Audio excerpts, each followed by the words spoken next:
Hello friends, welcome to विद्या की journey. आज हम लोग हिंदी साहित्य के कुछ महत्वपूर्ण प्रश्न सुनेंगे और बहुत आसानी से ये सारे प्रश्न आसान लगने लगेंगे। तो इसकी बिल्कुल मत करिएगा और अगर पसंद आए तो लाइक, शेयर और सब्सक्राइब ज़रूर करें। और चलते अपने प्रश्न की तरफ। हिंदी भाषा का विकास आधुनिक आर्य भाषाओं के विकास के साथ 10वीं शताब्दी में हुआ। हिंदी भाषा का विकास कब से हुआ? तो 10वीं शताब्दी में हुआ। हिंदी भाषा का विकास आधुनिक आर्य भाषाओं के विकास के साथ 10वीं शताब्दी में हुआ। सिद्ध बौद्ध संतों तथा नागपंथियों योगियों की बाणी में हिंदी का प्राचीन रूप सामने आया है। हिंदी का प्राचीन रूप कैसे हम लोग के सामने आया? तो सिद्ध पुरुष थे और बौद्ध संत थे तथा नागपंथी थे और योगी थे, उनकी बाणी से हिंदी का प्राचीन रूप, जो पुराना रूप था, वो सामने आया। अपभ्रंश तथा अवहट्ट से निकली बोलियों ने हिंदी के विकास में महत्वपूर्ण भूमिका निभाई है।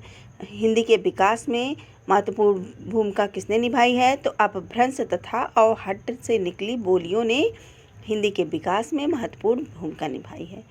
चंद्रवरदाई की रचना पृथ्वीराज रासो हिंदी भाषा की प्रथम रचना मानी जाती है। हिंदी भाषा की प्रथम रचना चंद्रवरदाई है, जो चंद्रवरदाई द्वारा रचित पृथ्वीराज रासो है। हिंदी भाषा की ये प्रथम रचना मानी जाती है। आचार्य रामचंद्र शुक्ल ने सर्वाधिक मानक इतिहास हिंदी साहित्य का इतिहास लिखा। आचार्य रामचंद्र शुक्ल ने सर्वाधिक जो मानक इतिहास था, वो जो हिंदी साहित्य का इतिहास था, वो आचार्य रामचंद्र शुक्ल जी ने लिखा। आचार्य रामचंद्र शुक्ल द्वारा हिंदी साहित्य के इतिहास का काल का विभाजन अधिक मान्य हुआ। आचार्य रामचंद्र शुक्ल ने जो हिंदी साहित्य का इतिहास लिखा, वही मान्य हुआ। आचार्य रामचंद्र शुक्ल द्वारा जो हिंदी साहित्य का इतिहास लिखा गया, जो विभाजन किया गया, उसी को मान्य किया गया। आचार्य रामचंद्र शुक्ल का काल विभाजन कुछ इस प्रकार है। आचार्य रामचंद्र शुक्ल ने जो समय विभाजन किया, वो कुछ इस प्रकार है। आदिकाल, जिसे हम वीरगाथा काल भी कहते हैं। नंबर 1 आदिकाल, जिसे हम वीरगाथा काल भी कहते हैं। आदिकाल का दूसरा नाम वीरगाथा काल भी है। ये संवत 1050 से संवत 1375 ईस्वी तक माना जाता है। आचार्य रामचंद्र शुक्ल द्वारा जो ये काल विभाजन है, पहला है आदिकाल, जिसको हम वीरगाथा काल के नाम से भी जानते हैं। इसका समय है संवत 1050 से संवत 1375 ईस्वी तक आदिकाल को माना जाता है। और दूसरा है, पहला है आदिकाल, दूसरा है मध्यकाल। तो मध्यकाल को 2 भागों में बांटा गया है। मध्यकाल को कितने भागों में बांटा गया है? मध्यकाल को 2 भागों में बांटा गया है। नंबर 1 पूर्व मध्यकालीन, नंबर 1 पूर्व मध्यकाल, नंबर 2 उत्तर मध्यकाल।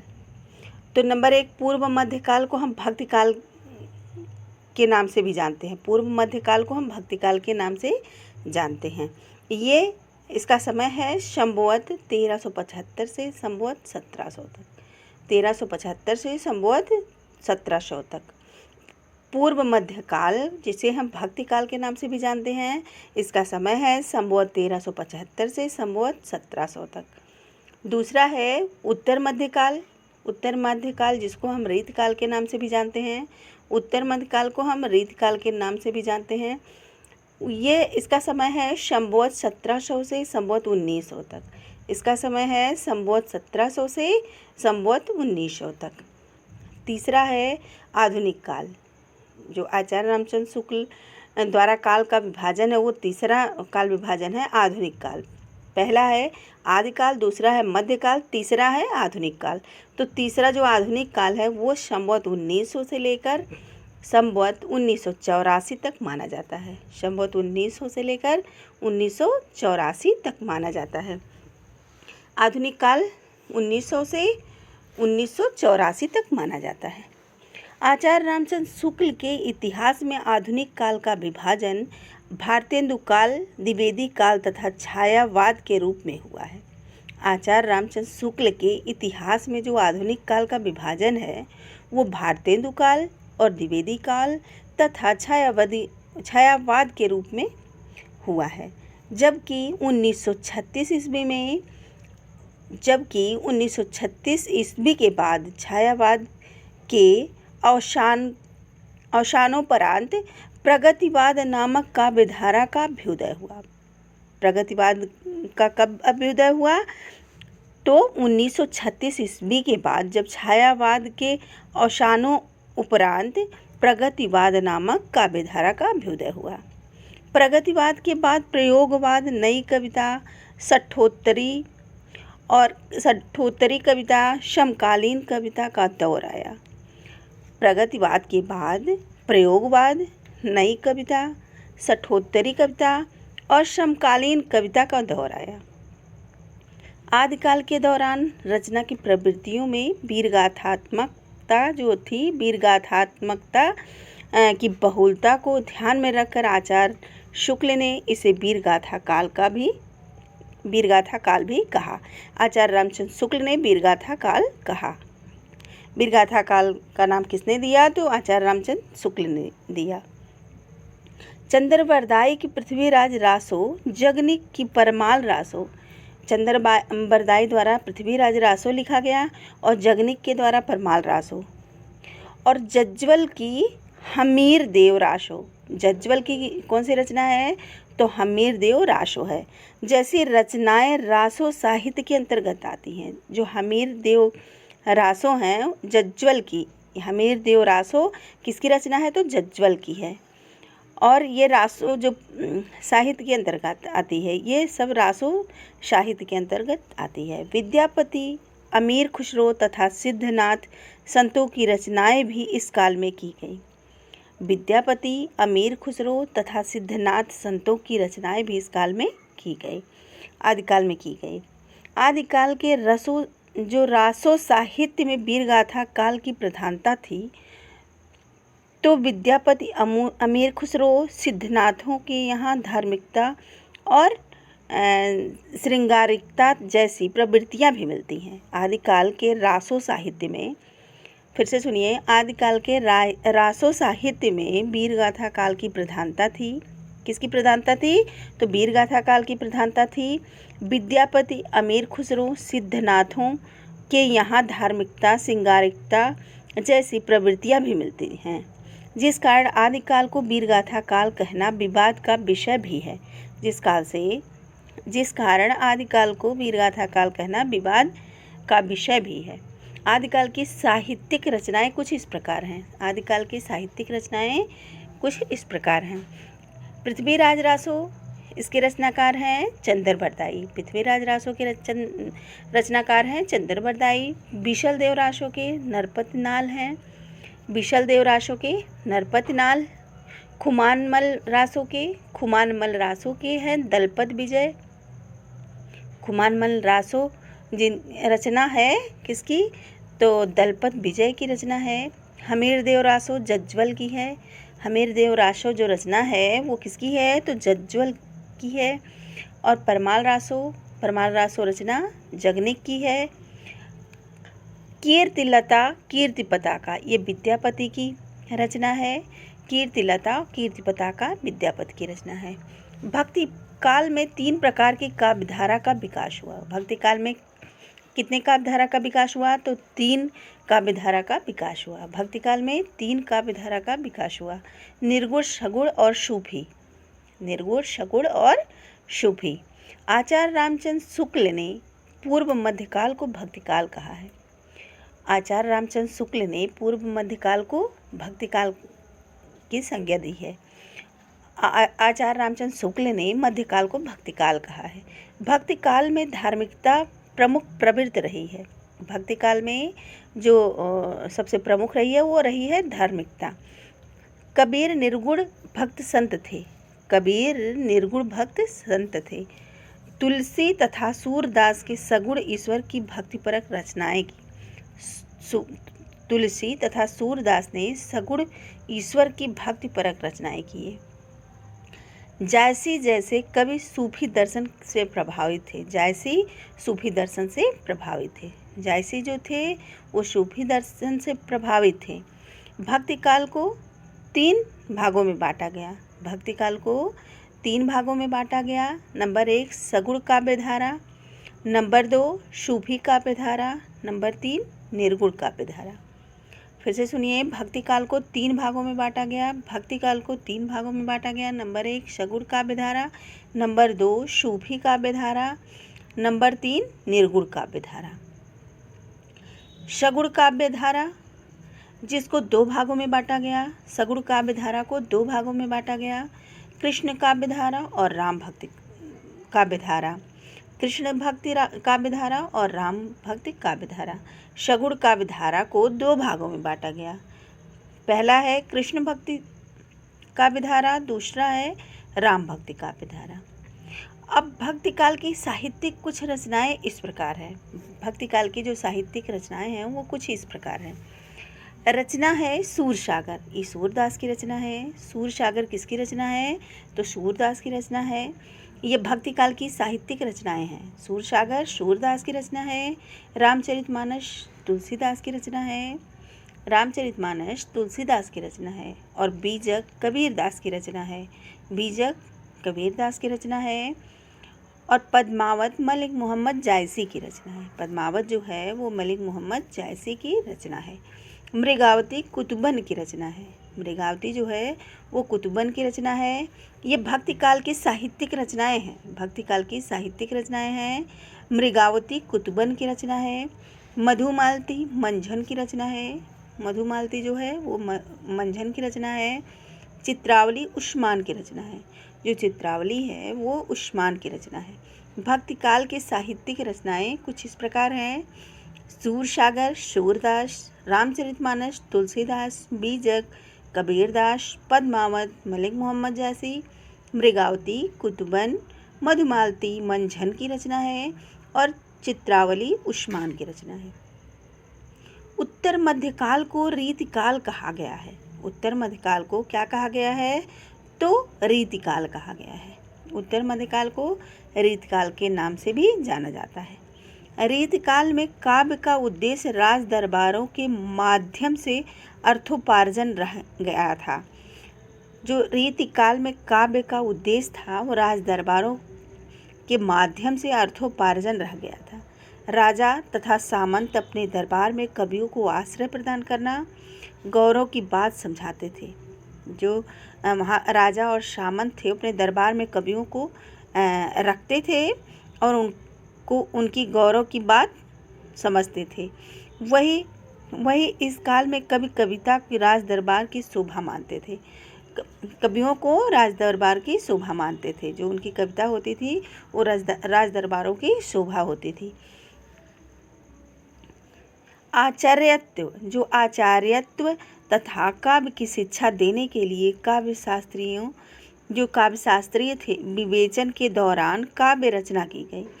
जो आचार्यत्व तथा काव्य की शिक्षा देने के लिए काव्य शास्त्रीय विवेचन के दौरान काव्य रचना की गई, जिसमें श्रृंगार, शोभा, चमत्कार को अधिक स्थान दिया गया। किसको ज़्यादा स्थान दिया गया? तो श्रृंगार, शोभा और चमत्कार को अधिक स्थान दिया गया। रीतकाल ने कविता को भक्तों की कुटिया से निकालकर राज दरबारों में कैद कर दिया। जो भक्त थे, जो रीतकाल में कविता लिखते थे, जो रीतकाल के कवि थे, उनकी कुटिया से निकालकर एक राज दरबारों में कैद कर दिया गया, क्योंकि राज दरबारों में ही उनकी कविता सुनी जाती थी और उन्हें वहाँ उनकी प्रशंसा होती थी। रीतिकाल को तीन भागों में बांटा गया। रीतिकाल को कितने भागों में बांटा गया? तो रीतिकाल को तीन भागों में बांटा गया।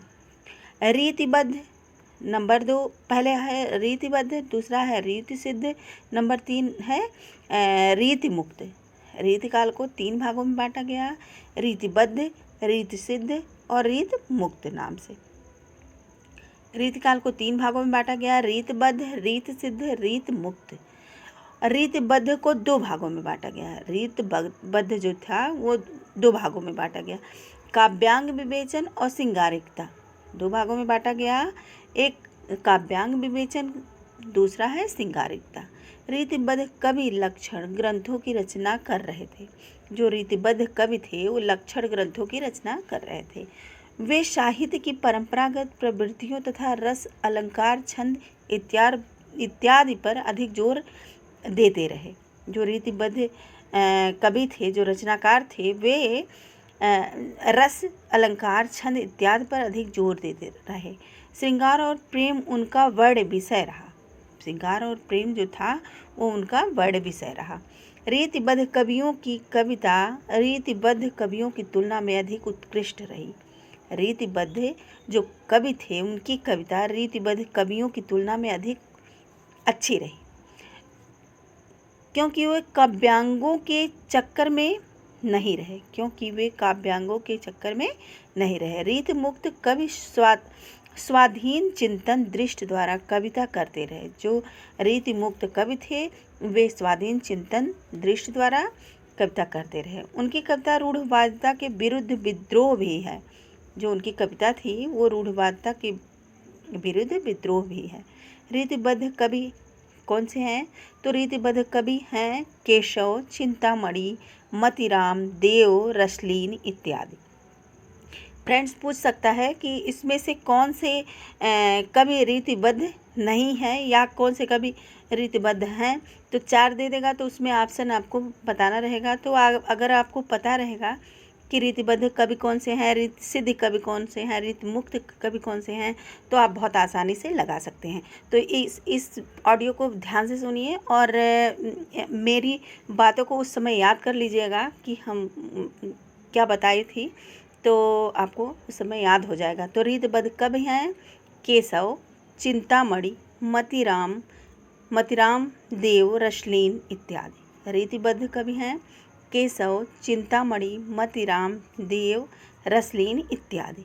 और रीति सिद्ध कवि हैं बिहारी। रीति सिद्ध कवि हैं बिहारी।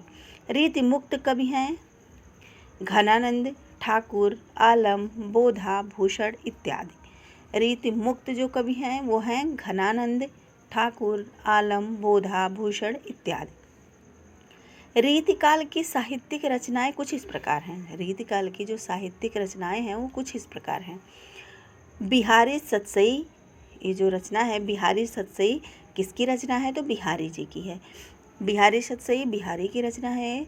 शिव बावनी, शिवराजभूषण ये भूषण की रचना है। शिव बावनी और शिवराजभूषण ये भूषण की रचना है। तीसरा है कविप्रिया रामचंद्रिका। कविप्रिया और रामचंद्रिका ये केशवदास की रचना है। कविप्रिया रामचंद्रिका ये केशवदास की रचना है। भावविलास और अष्टायाम ये देव की रचना है। भावविलास और अष्टायाम। सुजान विलास और कोकसार ये किसकी रचना है? सुजान विलास और कोकसार किसकी रचना है? तो घनानंद की रचना है। सुजान विलास, कोकसार किसकी रचना है? तो घनानंद की रचना है। जगत विनोद और राम रसायण किसकी रचना है? जगत विनोद और राम रसायण किसकी रचना है? तो पद्माकर जी की रचना है। जलद विनोद और राम रसायण किसकी रचना है? तो पद्माकर जी की रचना है। ललित ललाम और रसराज ये दोनों किसकी रचना है? तो मतिराम जी की रचना है। ललित ललाम, रसराज ये मतिराम जी की रचना है। फिर से एक बार सुनिए रीतकाल की साहित्यिक रचनाएं। रीतकाल की जो साहित्यिक रचनाएं थी कुछ इस प्रकार थी। बिहारी सतसई बिहारी जी की थी। शिव बावनी शिवराजभूषण भूषण जी की रचना है। कविप्रिया रामचंद्रिका केशवदास जी की रचना है। भावविलास अष्टायाम देव जी की रचना है। और सुजान विलास कोकसार ये घनानंद जी की रचना है। जगत विनोद राम रसायण ये पद्माकर जी की रचना है। ललित ललाम रसराज ये मतिराम जी की रचना है। आधुनिक काल में गद्य का विकास प्रमुख प्रवृत्ति रही है। जो आधुनिक काल में गद्य का विकास था वो प्रमुख प्रवृत्ति रही है। भारतेंदु काल के पूर्व फोर्ट विलियम कॉलेज के लेखकों तथा शिव सिंह सेंगर ने हिंदी गद्य को विकसित किया। फिर से सुनिए, आधुनिक काल में गद्य का विकास प्रमुख प्रवृत्ति रहा है और भारतेंदु काल से पूर्व फोर्ट विलियम कॉलेज के लेखकों तथा शिव सिंह सेंगर ने हिंदी गद्य को विकसित किया। शिव सिंह सेंगर ने हिंदी गद्य को विकसित किया। भारतेंदु काल नवजागरण चेतना के विकास का काल है। भारतेंदु काल नवजागरण चेतना के विकास का काल है। भारतेंदु काल किसका काल है? तो नवजागरण चेतना के विकास का काल है। इस समय यानी आधुनिक काल में राष्ट्रवाद के विकास का साहित्यिक स्वरूप सामने आया है। जो राष्ट्रवाद का विकास है वो उसका साहित्यिक स्वरूप सामने आया है। भारतेंदु ने कविता, नाटक तथा निबंधों के द्वारा जन जागरण को साहित्य का उद्देश्य निर्मित किया। भारतेंदु ने कविता, नाटक, निबंधों के द्वारा जन जागरण को साहित्य का उद्देश्य निर्मित किया। 1903 ईस्वी में महावीर प्रसाद द्विवेदी द्वारा सरस्वती पत्रिका के प्रकाशन का हिंदी साहित्य पर विशेष प्रभाव पड़ा। सरस्वती पत्रिका का प्रकाशन कब हुआ? तो 1903 ईस्वी में हुआ। सरस्वती पत्रिका का प्रकाशन 1903 ईस्वी में हुआ और ये सरस्वती पत्रिका का प्रकाशन किसके द्वारा किया गया? तो महावीर प्रसाद द्विवेदी के द्वारा किया गया। किसके द्वारा किया गया? तो महावीर प्रसाद द्विवेदी के द्वारा किया गया। 1900 से 1918 ईस्वी तक साहित्यिक प्रक्रिया को द्विवेदी युग द्वारा अभिहित किया गया। 1900 से 1918 ईस्वी तक साहित्यिक प्रक्रिया को द्विवेदी युग द्वारा अभिहित किया गया। द्विवेदी युग के बाद छायावाद 1918 से 1936 का प्रादुर्भाव हुआ। छायावाद का द्विवेदी युग के बाद किस युग का प्रादुर्भाव हुआ? तो छायावाद का प्रादुर्भाव हुआ और इसका समय था 1918 से 1936 ईस्वी। 1918 से 1936 ईस्वी। राष्ट्रीय जन जागरण तथा स्वतंत्रता आंदोलन की साहित्यिक अभिव्यक्ति है। राष्ट्रीय जन जागरण स्वतंत्रता आंदोलन की साहित्यिक अभिव्यक्ति है। 1936 ईस्वी में भारत में प्रगतिवाद काव्यधारा के रूप में सामने आया। 1936 के बाद भारत में प्रगतिवाद काव्यधारा के रूप में सामने आया। काव्यधारा के रूप में कौन सामने आया? तो प्रगतिवाद सामने आया। प्रगतिवाद मार्क्सवाद की विचारधारा से प्रभावित था। जो प्रगतिवाद था वो मार्क्सवाद की विचारधारा से प्रभावित था। रूस की क्रांति तथा वैश्विक स्तर पर श्रमिक किसान आंदोलनों की चेतना से जुड़ता है। जो रूस की क्रांति तथा वैश्विक स्तर पर श्रमिक किसान आंदोलन की चेतना से जुड़ता है। प्रगतिवाद के बाद यूरोप की न्यू पोएट्री से प्रभावित प्रयोगवाद तथा नई कविता का विकास हुआ। प्रगतिवाद के बाद यूरोप की न्यू पोएट्री से प्रभावित प्रयोगवाद तथा नई कविता का विकास हुआ। नई कविता का विकास कब हुआ? तो प्रगतिवाद के बाद यूरोप की न्यू पोएट्री से प्रभावित प्रयोगवाद तथा नई कविता का विकास हुआ। नई कविता यूरोप में आई, जो अस्तित्व में आई। नई कविता यूरोप में आई, अस्तित्ववादी विचारधारा से प्रभावित है। जो नई कविता है वो यूरोप में आई, वो अस्तित्ववादी विचारधारा से प्रभावित है।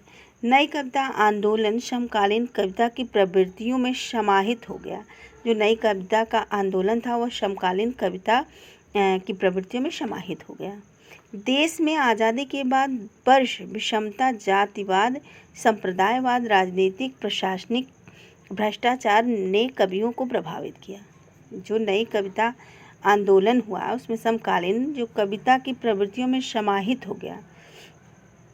देश के आज़ादी के बाद वर्ष विषमता, जातिवाद और संप्रदायवाद जो राजनीतिक, प्रशासनिक भ्रष्टाचार में कवियों को प्रभावित कर दिया। इस दौर में जो कविता या जनवादी कविता या नवगीत जैसी काव्य प्रवृत्तियां भी सामने आ गई। इस दौरान जब इस भ्रष्टाचार के दौरान इस दौर में क्या हुआ? कविता जो जनवादी कविता, नवगीत जैसी काव्य प्रवृत्तियां भी सामने आई। कविता के साथ साथ भारतेंदु काल से उपन्यास, नाटक, कहानी, निबंध जैसी साहित्यिक विधाओं का भी विकास हुआ। कविता के साथ साथ भारतेंदु काल से उपन्यास, नाटक, कहानी और निबंध जैसी साहित्यिक विधाओं का भी विकास हुआ। भारतेंदु तथा जयशंकर प्रसाद ने हिंदी नाटक को नई प्रवृत्ति तथा शैली द्वारा विकसित किया। भारतेंदु हरिश्चंद्र और जयशंकर प्रसाद ने हिंदी नाटक को नई प्रवृत्ति तथा शैली द्वारा विकसित किया। भारतेंदु के नाटकों में जहां नव जागरण चेतना की प्रवृत्ति है, वहीं प्रसाद के नाटकों में छायावादी स्वच्छंदतावाद के साथ राष्ट्रीय स्वतंत्रता आंदोलन की प्रवृत्तियों का भी प्रसार है। प्रसाद के नाटक में छायावादी स्वच्छंदतावाद के साथ राष्ट्रीय स्वतंत्रता आंदोलन की प्रवृत्तियों का भी प्रसार है। उपन्यास का विकास भारतेंदु काल में हुआ। उपन्यास का विकास कब हुआ? तो भारतेंदु काल में हुआ। फ्रेंड्स, एक शब्द में क्वेश्चन है, तो इसलिए इस ऑडियो को एक बार समझ में नहीं आए तो 2 बार सुन लीजिए। और इस एक लाइन में एक प्रश्न छुपे हुए हैं, तो आप आसानी से इसको सुनकर अच्छे से स्कोर कर ले जाएंगे। तो आप इसकी बिल्कुल नहीं करिएगा। अगर पसंद आए तो लाइक, शेयर और सब्सक्राइब ज़रूर करें और ज़्यादा से ज़्यादा शेयर करें, ताकि हर उस व्यक्ति तक पहुंच जाए जिसको इस ऑडियो की ज़रूरत है। तो चलिए अपने प्रश्न की तरफ चलते हैं। उपन्यास का विकास कब हुआ? तो भारतेंदु काल में हुआ।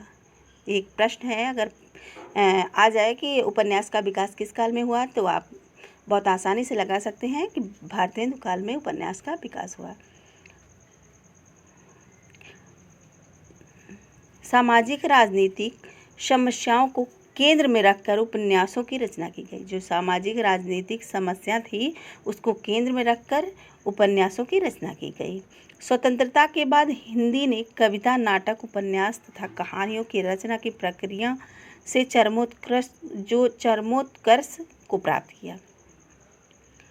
उपन्यासों की स्वतंत्रता के बाद हिंदी ने कविता, नाटक, उपन्यास तथा कहानियों की रचना की प्रक्रिया से चरमोत्कर्ष को प्राप्त किया है। इन रचनाओं के साथ कई विमर्श सामने आए। जो इनकी ये सब रचनाएं हुई, तो उसके साथ बहुत सारी क्या भ्रांतियां हुई या विमर्श हुआ, जिसने हिंदी की विचारधारात्मक चेतना को विकसित किया। फ्रेंड्स, हिंदी साहित्य का कुछ संक्षिप्त परिचय इस ऑडियो में था। आगे नेक्स्ट ऑडियो में और भी हिंदी के बहुत सारे प्रश्न लेके आएंगे। तो अगर आपको पसंद आए तो लाइक, शेयर और सब्सक्राइब ज़रूर